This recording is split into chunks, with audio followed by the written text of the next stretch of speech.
sejak kapan sih Teh, kalau boleh tahu? Tadi kan sudah ada keterangan juga dari Humas ya, dari Humas. Nah, menyesuaikan dengan keterangan itu menyesuaikan dengan apa yang sudah dijelaskan oleh Humas tadi. Itu terkait dengan laporan kita seperti yang disampaikan Humas tadi. Nah, ini pelimpahan dari Mabes Polri ke Polda, selanjutnya ke Polres Metro Jakarta Selatan. Per kapan mungkin Bang dilimpahinnya? Bisa dijelaskan? Nah, kalau pelimpahan itu internal daripada kepolisian. Jadi kita tahunya ada surat permintaan klarifikasi pemeriksaan ya, sebagai warga negara yang baik hadir memberikan keterangan terhadap apa yang kita laporkan. Hari ini ada memberikan bukti-bukti atau seperti apa? Ya, ada juga bukti-bukti tadi. Kita lengkapin bukti-bukti daripada pelaporan kita kemarin.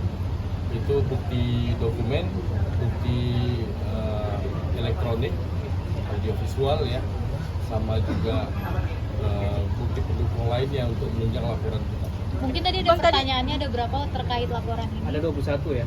21 pertanyaan. Bang, tadi kan dari Humas sendiri sempat menjelaskan bahwa adanya juga keterlibatan unit PPA juga. Apakah ini melibatkan terkait anak juga, Teh? Yang menyebabkan anak saya terkena bully. Mungkin bullyingnya seperti apa, Teh? Lebih statement yang konotasinya konteksnya dewasa ya. Sampai ke situ. Ini anaknya tuh anaknya. Jadi ini memang karena Teteh sebagai perempuan dan juga Teteh memiliki lingkungan keluarga dan anak-anak asuh, tentu berdampak pada psikologi, dan memang ini juga berkesesuaian dengan apa yang sudah kita koordinasikan dengan LPSK, Lembaga Perlindungan Saksi dan Korban, dan juga dengan Komisi Perlindungan Anak dan Perempuan. Bang, kalau boleh tahu yang dilaporkan ada berapa orang, Bang? Apakah nantinya ada penambahan juga, Bang? Kalau sementara ini baru dua terlapor, tetapi berkemungkinan ada pengembangan lanjutan ke yang lain-lain juga. Kalau hubungan Teteh sama kakak sendiri gimana? Beliau itu pernah membantu yayasan saya satu kali berupa Dan dikit deh suaranya, Bang. dan juga kaos peralatan. Dan itu pun dia memberikan kaos ada label nama klubnya. Klub ya. Dan itu kita berikan kaos-kaos itu ke orang-orang terlantar yang ada di dalam. Saya kan suka bantu ODGJ, mandiri ODGJ ya, saya kasih ke Ya, kegiatan waktu di Surabaya itu kan sudah 3 tahun yang lalu ya. Sudah 3 tahun yang lalu, dan memang klubnya Pak HK ini menjadi sponsorship daripada kegiatan yang dilakukan oleh Teteh. satu kali ya. Gitu. Dan itu hanya 1 kali kegiatan. Jadi bukan secara berkelanjutan dan terus menerus. Nah, inilah yang digoreng-goreng sekarang ini, belakangan ini. Kalau untuk TS sendiri, TS ada 2 kan? Iya, betul. TS itu merupakan teman daripada HK. Nah, jadi waktu berstatement itu posisinya sebagai teman, bukan sebagai kuasa hukum. Teh, mungkin dampak terhadap anak sendiri mungkin seperti apa, Teh, adanya bullying tersebut, Teh? Dampak juga nggak ke sisi psikologisnya, Teh? Iya, makanya besok insya Allah sekitar jam 5 anak saya menjadi saksi juga ya. Akan ditanyakan terkait apa yang sudah ditanyakan oleh teman-temannya dan apa aja berita di teman-temannya yang sudah dia dengar. Tapi ini memang semuanya akan cukup tertutup gitu. Sangat tertutup karena menyangkut perempuan dan anak gitu.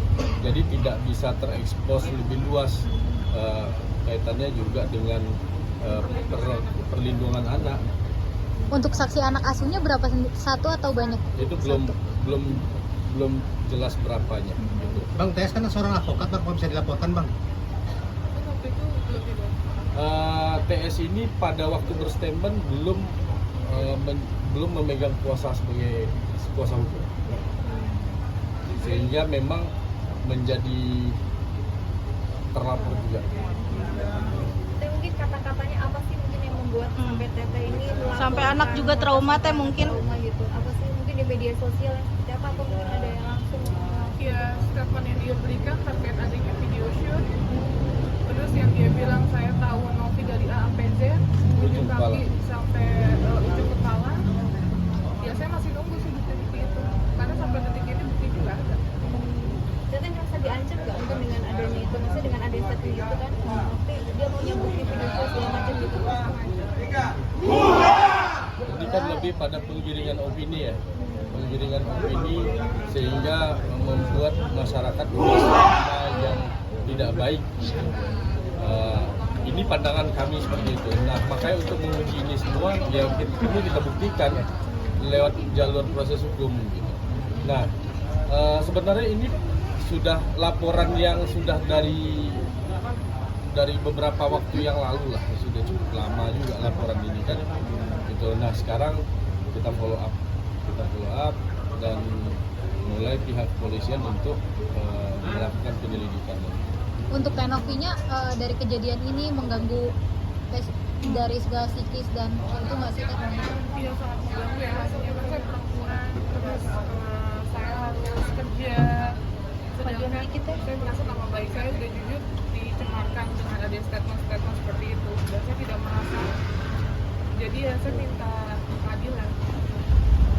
Banyak kerugian juga kayak yang dialami. Banyak, mulai dari endorsement banyak yang cancel, terus YouTube saya turun algoritmanya, terus mungkin orang juga dengan statement dan pemberitaan yang semakin meluas tentang pribadi saya mungkin jadi tidak atau kurang percaya sama yayasan kami. Teh dampak ke anak juga, traumanya mesti seperti apa sih Teh dari Teteh sendiri untuk memberikan pendampingan juga, apalagi kan sempat dibully juga di sekolah juga Kak. Traumanya cuma menanyakan kayak maaf banget, karena dia menjelaskan kayak kakek ini siapa gitu. Karena soalnya dia udah tua ya, udah sangat tua.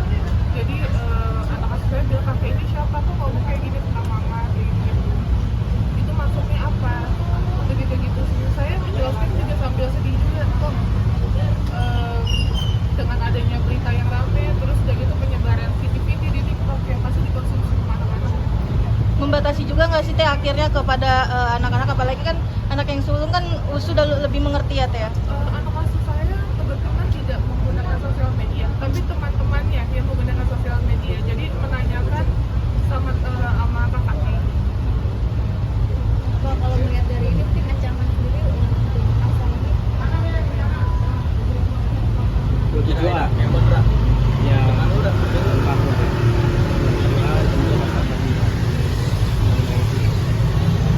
Setelah ini ada kemungkinan untuk RJ Teh?